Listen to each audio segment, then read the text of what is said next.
बिस्मिल्लाहिर्रहमानिर्रहीम। अस्सलामु अलैकुम नाज़रीन, आज की वीडियो में हम एक वीडियो आपके साथ शेयर करेंगे जिसमें इस्लामाबाद के अंदर एक बहुत बड़ी क्या हुई है, गिरफ्तारी हुई है। और ये गिरफ्तारी क्यों हुई है और किसने की है, ये तमाम चीज़ें आप उस वीडियो के अंदर भी देख सकेंगे।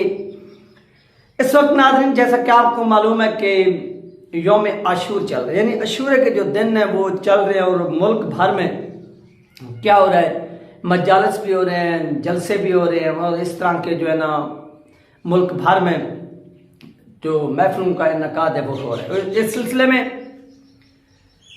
हुकूमत वक्त ने पहले भी इस चीज़ का एक नोटिफिकेशन जारी किया कि किसी भी सूरत, किसी भी जो फिरका है या ऐसे समझ लें जिसका जो भी अकीदा है उसके खिलाफ कोई भी जो है ना वो स्पीच नहीं करेगा, ना ही कोई अहले बैत के खिलाफ, ना ही कोई सहाबा कराम के खिलाफ, किसी के खिलाफ भी कोई भी बात नहीं करेगा। अगर कोई करेगा तो उसके खिलाफ आइन और कानून के मुताबिक क्या होगी, गिरफ्तारी होगी, यानी कानून जो है ना वो अमल में आएगा।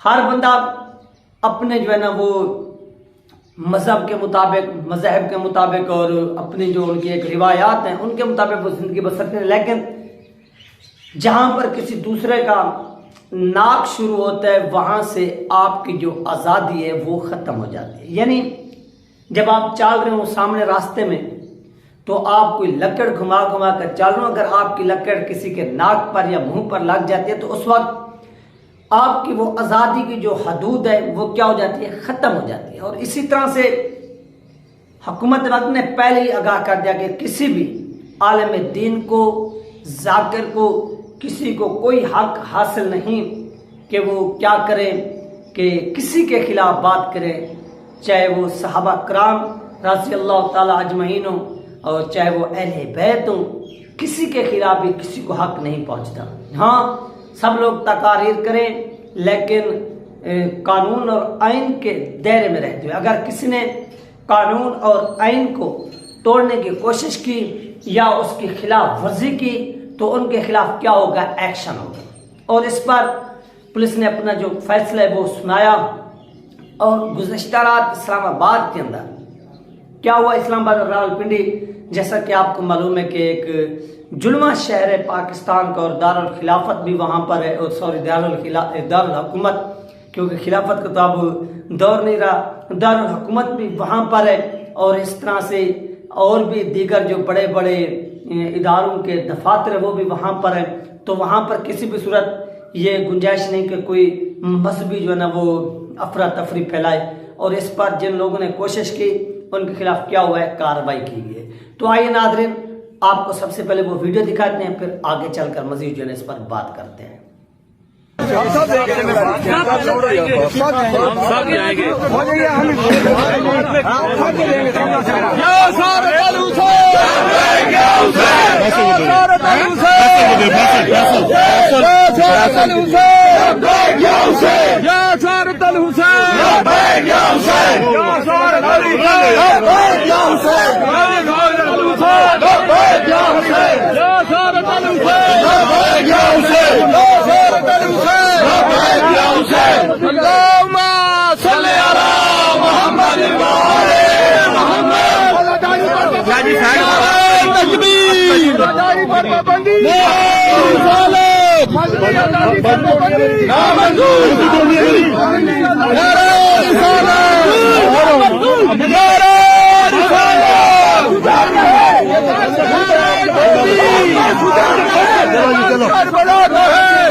हमारी ये जवानियां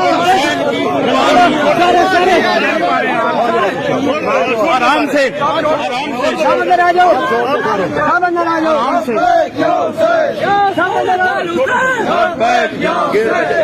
गेट पे चलो,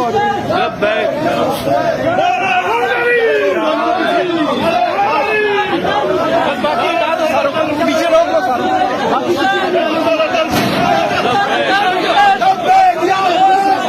किसी को नहीं आने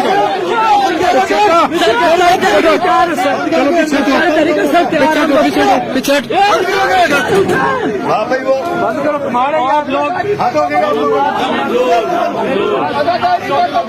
ना मंजूर ना मंजूर।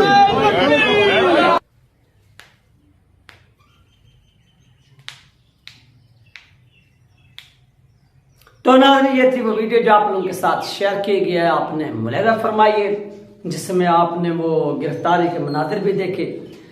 देखिए नाज़रीन ये इस्लामी जमहूरिया पाकिस्तान है, यहाँ पर सबको अपनी रस्म व रिवाज के मुताबिक ज़िंदगी गुजारने की आज़ादी है। हर बंदा कानून और आइन के मुताबिक, यानी जिस चीज़ की कानून आइन पाकिस्तान का नजरिया इजाज़त देता है उसके मुताबिक आप खुल कर जो है ना वो अपनी इबादत और ज़िंदगी जो है ना वो बसर कर सकते हैं, गुजार सकते हैं।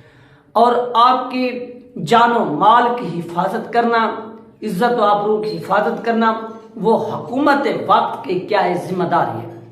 लिहाजा जितने भी शहरी हैं उनको भी चाहिए कि वो कानून और आइन का एहतराम करें, किसी की दिल आज़ारी ना करें, यानी किसी की भी कोई ऐसी बात ऐसी तकारीर ना करें कि किसी को ठेस पहुँचे, किसी को तकलीफ हो। और इन चीज़ों की पाकिस्तान के अंदर बिल्कुल भी गुंजाइश नहीं, बिल्कुल भी। पाकिस्तान के अंदर सब लोगों को क्या करना है, इकट्ठा मिलकर जो ना वो आगे चलना है। और जो दुनिया भर के, जैसे कि नाज़रीन आपने देखा इराक के अंदर क्या हुआ, शाम के अंदर क्या हुआ, लीबिया के अंदर क्या हुआ, क्योंकि वहां पर सबसे पहले क्या किया गया। इराक की आप सिचुएशन देख लें कि वहां पर अवाम को ही आपस में लड़वाया गया। फिर अमेरिका ने वहां पर अपनी अशीरबाद की और अशीरबाद के बाद इराक के ऊपर क्या हुआ कि इराक की फोर्सेस जो थी, अमन जो था पूरा का पूरा तबाह किया। और इराक का जितने भी वसाइल थे, माली मदनियात वगैरह जो कुछ भी था वो अमेरिका लेकर यहाँ से चला गया। यानी उस मुल्क का अमन तबाह करके, उस मुल्क के वसाइल लूट के, लोगों को कत्लो गारत में निल्हाकर फिर वो वापस चला गया। और लोग आज भी वहां पर भूख और प्यास से क्या कर रहे हैं, मर रहे हैं। ये इराक की सिचुएशन है। और इसी तरह से हम चलते हैं आगे, इराक के साथ बिल्कुल मुल्हिका जो सरहद है और एक कंट्री है वो शाम हो गई, सीरिया। तो सीरिया की सिचुएशन भी यही हुई। सबसे पहले वहां पर यही तफरकाबाजी की गई और उसके नतीजे में लोगों को मजहब के नाम पर लड़वाया गया। जब लोग मजहब के नाम पर लड़े तो हुकूमत वक्त जो थी वो भी आपको मालूम है कि जिस तरह से उन्होंने फिर काम किया कि अपनी आवाम के खिलाफ और आवाम हुकूमत के खिलाफ, अपनी अफवाज के खिलाफ ये लोग भी खड़े हो गए। जब ये खड़े हुए तो वहां पर एक सिविल वार शुरू हुई। जब सिविल वार शुरू हुई तो उसके नतीजे में क्या हुआ कि सीरिया के जितने भी छोटे बड़े शहर थे वो तबाह हो गए और अवाम ने आपस में लड़ लड़कर एक दूसरे का जीना हराम कर दिया, यानी एक दूसरे को शहीद कर दिया। चाहे वो उनकी आर्मी थी, चाहे वो उनके अपने सिविलियन थे, सब लोग। और बड़े बड़े जो शहर थे उनको बमों से उड़ा दिया गया। तो उसके बाद क्या हुआ कि वही अमेरिका, वही नीटो, वही यूरोपीय यूनियन वो तैयार बैठे हुए थे, वो बिल्कुल तैयार बैठे थे। और फिर उन्होंने आकर आशीर्वाद ले ली, वो रशिया हो गया। जब वो यहाँ पर पहुंचे तो उन्होंने आकर उसी अवाम को, उसी अफवाज को क्या किया, कुचलना शुरू कर दिया। और जितने भी शाम के यानी जो सीरिया के वसाइल थे, मसाइल थे, यानी एक वो खड़े कर दिए, वसाइल लूट लिए, मसाइल खड़े कर दिए। अवाम आपस में दस्तों गिरबां और दूसरे ऊपर से आकर क्या हुए, पूरे के पूरे मुल्क की दौलत को लूट कर, बदअमनी का बीज बोकर, लोगों को कत्लो गारत में निल्हाकर वो दोबारा वापस चले गए, दफा हो गए। अब इराक अपना लीबिया के बाद लीबिया का नंबर आया। लीबिया के अंदर भी यही कुछ हुआ कि अवाम को लड़वाया गया अपनी हुकूमत के साथ, कभी मजहब के नाम पर, कभी सियासत के नाम पर। फिर वहां पर क्या हुआ कि लोगों ने हथियार उठाए और हथियार उठाकर अपनी हुकूमत को टारगेट किया। और जब हुकूमत टारगेट हुई, मुअम्मर कज़ाफी मारा गया। उसके बाद फिर अमेरिका वहां पर आया, नीटो फोर्सेस वहां पर आई और उन्होंने आकर क्या किया नाज़रीन, पूरे के पूरे मुल्क को अपनी गिरफ्त में लिया। और गिरफ्त में लेकर क्या कर दिया नाज़रीन, उसको तबाह कर दिया। और आज भी लीबिया के अंदर क्या है, कत्लो गारत है, तबाही है। और इसी तरह से अब ये लोग पाकिस्तान के अंदर क्या करना चाहते हैं, मजहब के नाम पर तफरका फैलाना चाहते हैं। लिहाजा इस चीज को क्या करना होगा, हम सबको रोकना होगा, अमन और प्यार का जो ना वो एक सबूत देना होगा और इस पैगाम को आगे फैलाना होगा। ये थी ना अपडेट जो आप लोगों के साथ शेयर की गई है। इंशाल्लाह मिलते हैं नेक्स्ट वीडियो में। अल्लाह हाफ़िज़।